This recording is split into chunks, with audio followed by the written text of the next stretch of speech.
Ladies and gentlemen, we've made it. It's 2025. Now, I don't look at the last year, 2024, with the same sense of disdain that a lot of other people do, but I empathize. I understand why people hated last year so much. But being the guy that would rather look at things from the optimistic side of life, let's take a step back and look at the year that was 2024 and then move forward. It was the year of Chappell Roan, Sabrina Carpenter, and one Charli XCX determining whether or not something could be Brat. It was the year of the absolute worst political season of my lifetime. And I'm going to own it. I'm going to break one of my golden rules. I'm going to talk politics just for a second and say it was equally bad whether you were on the right or whether you were on the left. Personally, there was not a single candidate that I identified with, that I could align myself with. I am politically purple. I vote based on issues, not based on party lines. And I've decided that anybody that makes their politics their personality profile is fucking gross. And I'm so sick of it. And I'm sure a lot of you are as well. It was the year of AI, Wicked, Drake versus Kendrick, Kendrick owning Drake, the Costco guys and the Rizzler, Haktua, and the podcast viewer. Yeah, that's right. I tried to make a little pun, a little rhyme there. But for me personally, it was a year of a lot of growth with Caught on the Mic. I'm going to kind of show you how the sausage is made.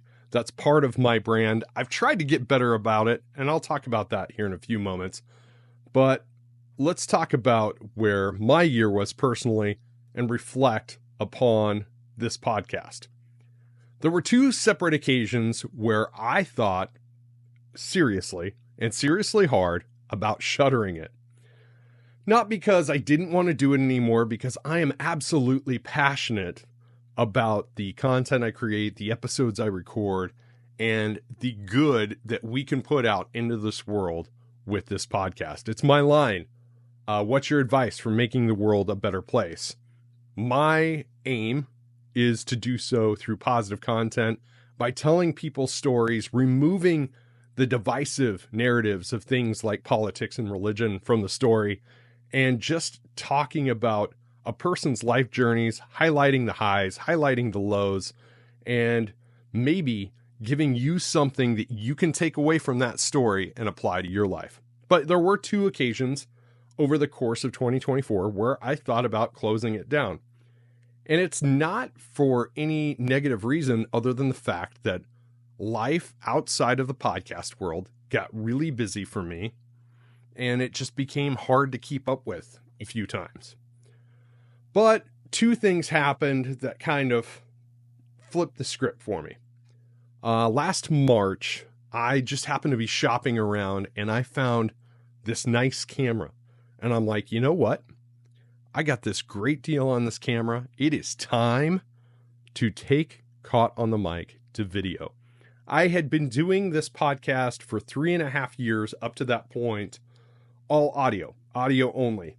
And I knew that I eventually wanted to make it a video podcast as well. It was just a matter of timing, deciding when quality would match up in such a way that it would move the needle for the show. And what a great decision moving to video was. I have created some of the best episodes in the last year that I think I had in the 3.5 years of doing this combined.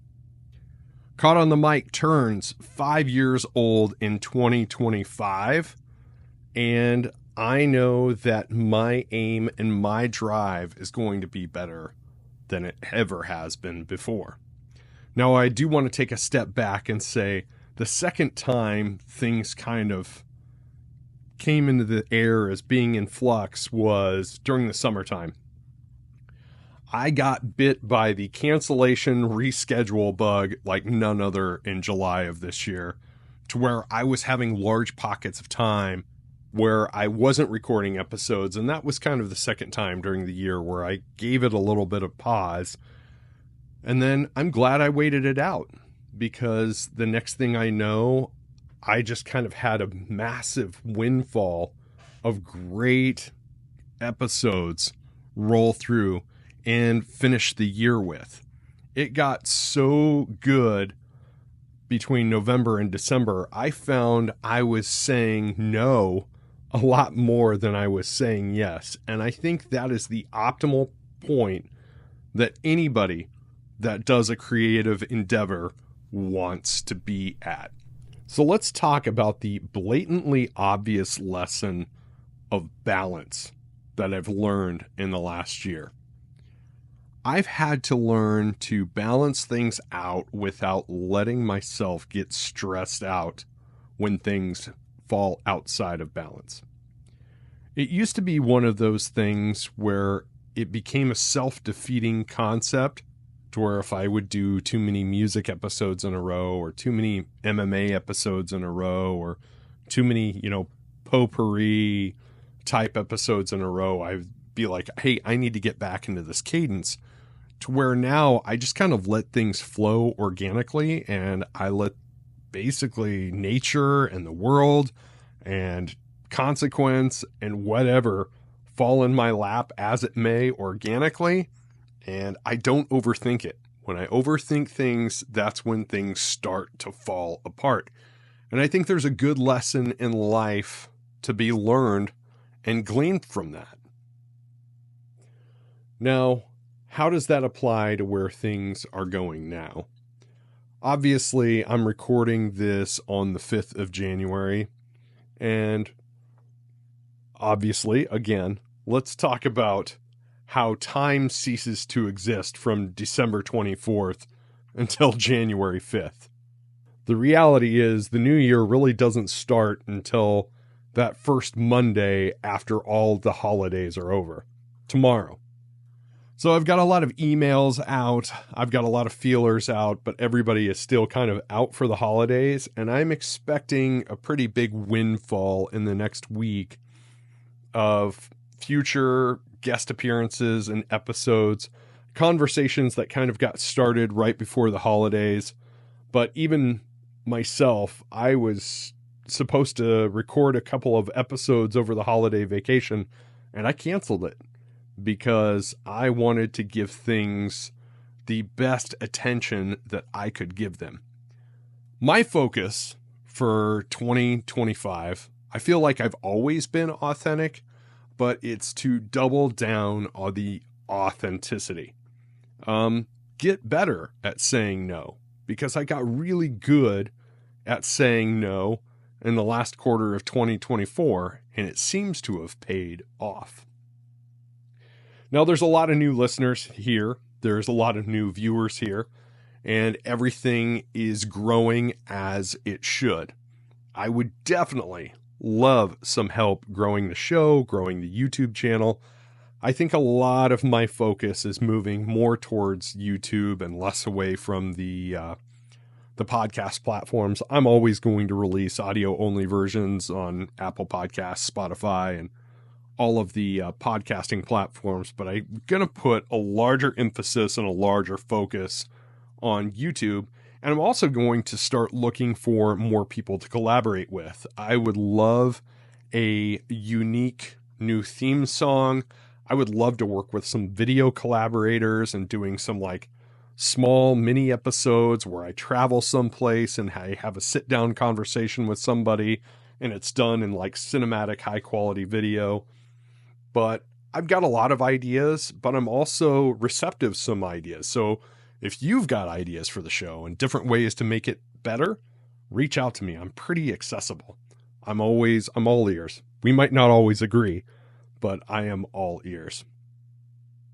Some of the things that blew my mind this year was some of the people that I became friends with. It's not hard to look at my episode roster from 2024 and say, damn, you talk to so-and-so and you talk to so-and-so. And the thing is, the thing that I've always been proud about with this show is the relationship building that comes with it.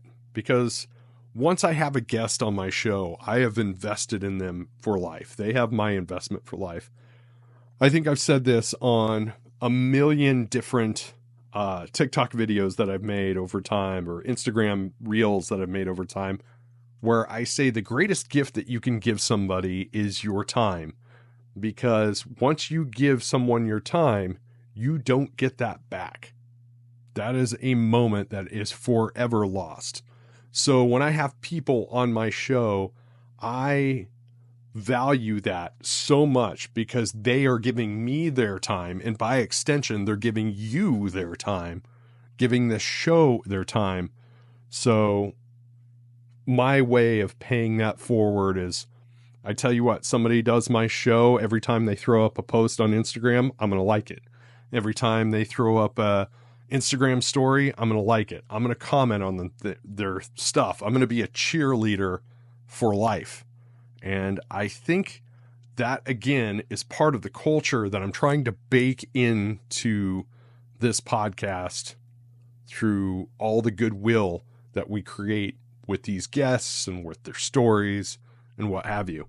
It's my steps towards making the world a better place. I know I've used the word and said it a few times, but let's reflect on that.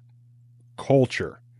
I think every great piece of art has some sort of culture that surrounds it.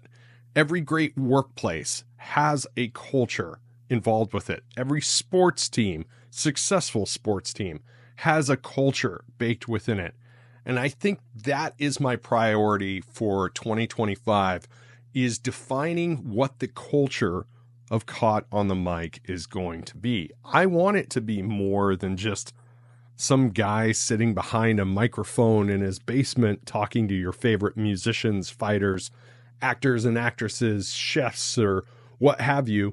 I want it to be something that you listen to, you watch, and then you carry with you throughout the weeks that follow, maybe the months that follow, maybe the years that follow.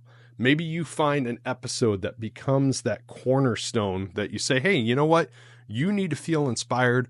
Go watch this episode when you're talking to your friends about the things that are happening in their lives or your own. So culture is definitely something I'm going to focus a lot more on in 2025 as Caught on the Mic approaches its 5th year anniversary.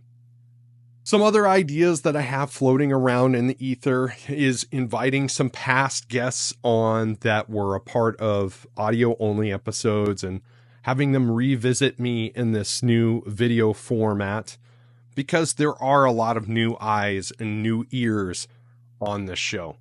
But the big thing is building that culture and extending that culture forward. So I asked this of the few of you that are going to watch this or listen to this, and I say, every time you see me post something, like it, comment on it, share it. If you see an episode that catches your eye or catches your ears or catches your emotions somehow, share it. Turn more people onto it, because that's how a movement starts. And that's how culture gets permeated, is when it is shared or when ideas become shared. I want to thank all of you that have stuck with me from the beginning in September of 2020 when I started this. Those of you that are brand new, maybe you just found me a few weeks ago, thank you for being here. I am so glad to have you here. I'm so glad to have you a part of the future of the show as things evolve, as things change, and as that culture becomes built in to this great thing that we have here. As always, I want you all to know and understand that the world is a much better place with you in it. There will be more news to come. Check out my website, www.caughtonthemic.com. Happy New Year. We've got more exciting episodes on the way. Thanks for taking the time to listen or watch this. Have a great week, everybody.